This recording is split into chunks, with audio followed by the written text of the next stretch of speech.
Oke, selamat pagi semuanya, shalom, good morning. Bagaimana kabarnya hari ini? Pasti semuanya tetap sehat, tetap semangat ya.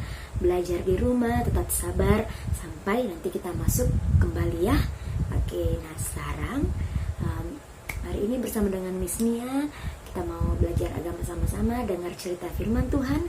Tetap semangat ya. Oke, yuk sebelum kita dengar firman Tuhan, kita mau berdoa dulu. Kita mau nyanyi lagu Bapakku Baik. Oke, 1, 2, 3. Bapakku baik, kau sungguh baik, setiap hari engkau baik. Terima kasih Bapakku. Sekali lagi, Bapakku baik, kau sungguh baik, setiap hari engkau baik. Terima kasih Bapakku. Kita berdoa. Tuhan Yesus yang baik, terima kasih buat pagi ini. Kami bersyukur karena Tuhan Yesus selalu menjaga kami. Saat ini kami mau belajar agama, kami mau dengar firman-Mu, dengar cerita firman-Mu Bapa. Tolong kami, berikan kami telinga yang baik supaya kami bisa mendengar dengan baik. Dari kecil kami bisa belajar dan mendengarkan akan firman-Mu.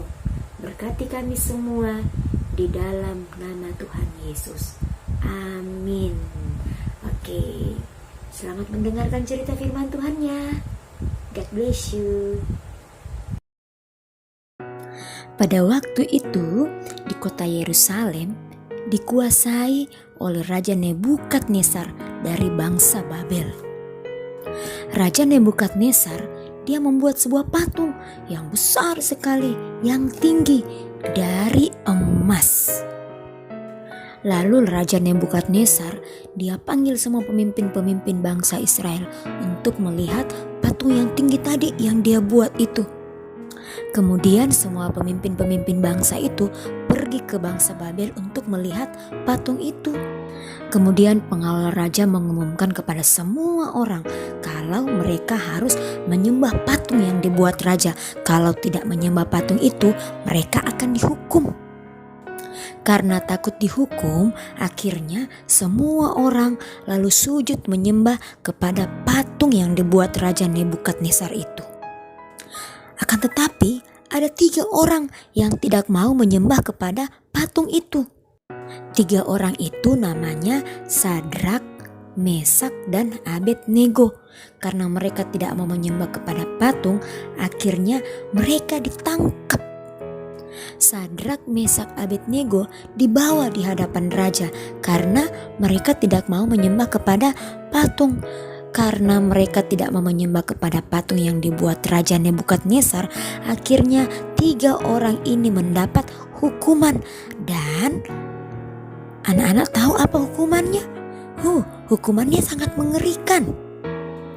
Kenapa sih 3 orang itu tidak mau menyembah kepada patung yang dibuat raja? Karena Sadrak, Mesak, dan Abednego dia percaya dan menyembah kepada Tuhan Allah. Dan hukumannya yaitu mereka akan dimasukkan ke dalam api yang menyala-nyala.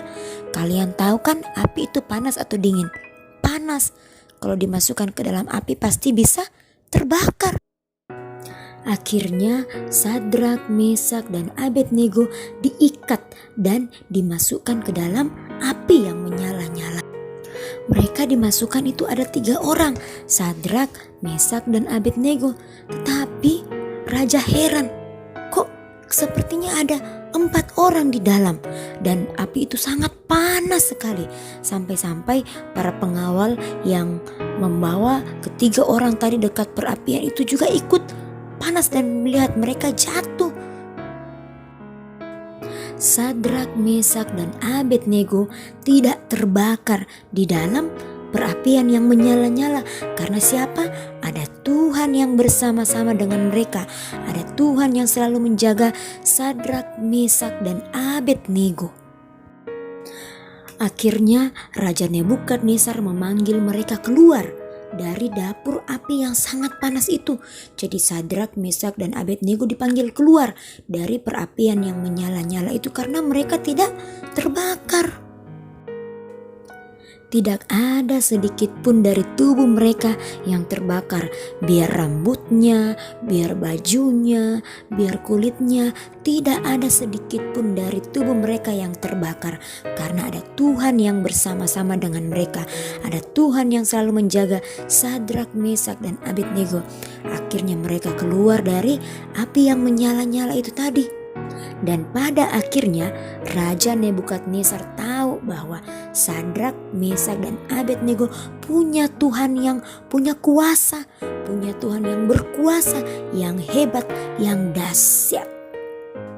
Sadrak, Mesak, dan Abednego mereka itu berteman. Dan Raja Nebukadnezar tidak memaksa kepada Sadrak, Mesak, dan Abednego untuk menyembah kepada patung yang tinggi tadi, yang besar, yang dibuat olehnya. Hebat tidak Tuhan? Hebat. Tuhan kita Tuhan yang hebat, Tuhan yang berkuasa. Kita baca ayat firman Tuhannya dulu ya. Oke, ikuti Misnia. Tuhan adalah penolongku. Aku tidak akan takut. Ibrani pasal 13 ayat 6. Sekali lagi. Tuhan adalah penolongku. Aku tidak akan takut. Ibrani pasal 13 ayatnya yang ke-6. Oke, sudah dengar cerita firman Tuhannya tadi kan? Bagaimana? Bagus tidak? Pasti bagus. Oke, itu ceritanya benar-benar terjadi ya. Oke, nah aktivitasnya, ini aktivitasnya ya. Hubungkan gambar yang sama ya. Sebelum kita berdoa, kita mau nyanyi satu lagu. Kita nyanyi lagu Jalan Serta Yesus. Tahu semua lagunya kan? Oke, 1, 2, 3. Jalan serta Yesus, jalan sertanya setiap hari. Jalan serta Yesus, serta Yesus selamanya. Jalan dalam suka, jalan dalam duka, jalan sertanya setiap hari. Jalan serta Yesus, serta Yesus selamanya. Yeay. Good. Oke, semua lipat tangannya, put your hand, close your eyes. We want to pray together. Kita mau berdoa bersama-sama ya. Kita bersyukur bisa sama-sama dengar firman Tuhan, bisa memuji Tuhan. Oke, kita berdoa ya. Ikuti Misnia berdoa. Tuhan Yesus, terima kasih buat hari ini kami sudah mendengarkan firman-Mu. Tolong kami semua, walaupun di rumah, ajar kami untuk tetap percaya kepada Tuhan, untuk tetap taat kepada Tuhan. Tolong kami di rumah, berikan kami kesehatan, kekuatan dari Tuhan. Berkati papa mama, berkati kakak, berkati adik, berkati mem dan miss, dan berkati teman-teman semua. Tuhan tolong kami supaya kami bisa tetap sabar untuk belajar di rumah. Kami berdoa Tuhan Yesus, kami minta di dalam nama Tuhan Yesus, semoga masalah yang terjadi ini, virus corona, bisa cepat selesai sehingga kami semua bisa beraktivitas seperti sedia kala. Kami bisa ke sekolah kembali bersama-sama dengan teman-teman, bersama-sama dengan mem dan miss di sekolah. Ini doa kami Tuhan Yesus. Kami bersyukur di dalam nama-Mu kami berdoa. Setiap kita yang percaya, sama-sama kita katakan amin. Oke. Sampai bertemu minggu depan. And God bless you all. See you. Tuhan Yesus memberkati kita semua.